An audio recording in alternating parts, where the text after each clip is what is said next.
सबसे पहले आपको ये पता होना चाहिए कि नीश क्या होती है। बेसिकली अगर आप यूट्यूब पे रैंडमली कुछ भी डालते रहोगे तो अगले 100 साल में भी आप ग्रो नहीं कर पाओगे, क्योंकि लोगों को पता ही नहीं चलेगा कि वो आपको सब्सक्राइब क्यों करे। आप खुद देखिए, जब आप मार्केट जाते हो तो आपको पता होता है कि कौन सी दुकान पे क्या मिलेगा। फॉर एग्जाम्पल, अगर मुझे पेंसिल चाहिए तो मैं स्टेशनरी की दुकान पे जाऊंगा, वही मोबाइल चाहिए तो मैं इलेक्ट्रॉनिक्स या डिवाइसेस की दुकान पे जाऊंगा। लेकिन एज्यूम करते हैं कि एक ऐसी दुकान है जहाँ पे रैंडमली कुछ भी सामान मिल जाता है, ओनर को भी नहीं पता कि उसके पास क्या क्या है, तो आप क्या उस दुकान पे जाएंगे? बहुत ही रेयरली, क्योंकि कंफ्यूजन किसी को नहीं पसंद। सेम वे में लोगों को पता होना चाहिए कि आपका चैनल किस बारे में है। आपको सिर्फ एक ही टॉपिक पकड़ना है, और इस टॉपिक को हम मार्केट की टर्म्स में नीश बोलते हैं, यानी कि कैटेगरी। अब यूट्यूब खुद सारे कंटेंट को 15 कैटेगरीज में डिवाइड करता है, जो कि आपको सामने दिख रहे होंगे। लेकिन इन कैटेगरीज में भी सब कैटेगरीज है, या फिर ये कह लो कि सब निशेस एग्जिस्ट करती है, जिसे देख भी रहे हैं। तो इनमें से आपको भी एक सब निश चूज करनी है। लेकिन इन सब कैटेगरीज में से आपको कौन सी कैटेगरी या निश चूज करनी है, वो कैसे डिसाइड करे, तो आइए ये भी बता देता हूँ। मैं आपको 24 ऐसी निशेस बताने वाला हूँ जिसमें लगभग कोई कंपटीशन नहीं है, पैसा भी मोटा है, और उसे आप आराम से अपने घर में बैठे बैठे भी कर सकते हैं। और लास्ट की 2 निशेस तो ऐसी है जिसके बारे में आपने सोचा ही नहीं होगा,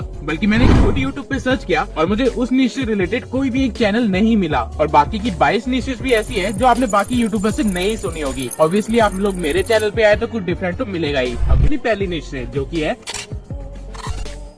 क्राइम पेट्रोल, अदालत या फिर सीआईडी जैसे शो देखा करते थे। आई एम श्योर काफी सारे होंगे, बट डू यू नो आप लोगों को ये शो देखने में इतना ज्यादा मजा क्यों आता था? ये शोज एक्चुअली में एक थ्रिलर की तरह वर्क करते थे, जहाँ आपका दिमाग एक डिटेक्टिव की तरह सोचने में मजबूर हो जाता था। और यही रीजन था कि उन शो की टीआरपी इतनी ज्यादा थी, और इवन आज भी लोग उनको देखना पसंद करते हैं। लेकिन यूट्यूब पे ये निश अभी ज्यादा एक्सप्लोर नहीं की गई है। सर्च करने पे मुझे सिर्फ 2 ही चैनल्स मिले जो ये काम कर रहे हैं। पहला, क्रिमिनल कोड। ये चैनल हाल ही में हुई कुछ अनोखी क्रिमिनल स्टोरीज के बारे में बताता है, और उनको किस तरह सॉल्व किया गया, और सॉल्व करते करते क्या क्या ट्विस्ट है उस कहानी में, ये सारी इन्फॉर्मेशन देता है। ये सारी इन्फॉर्मेशन आप बहुत इजीली गूगल से या फिर न्यूज़पेपर से गैदर कर सकते हैं। हर मंथ $250 से लेके $4000 तक अर्न कर रहा है।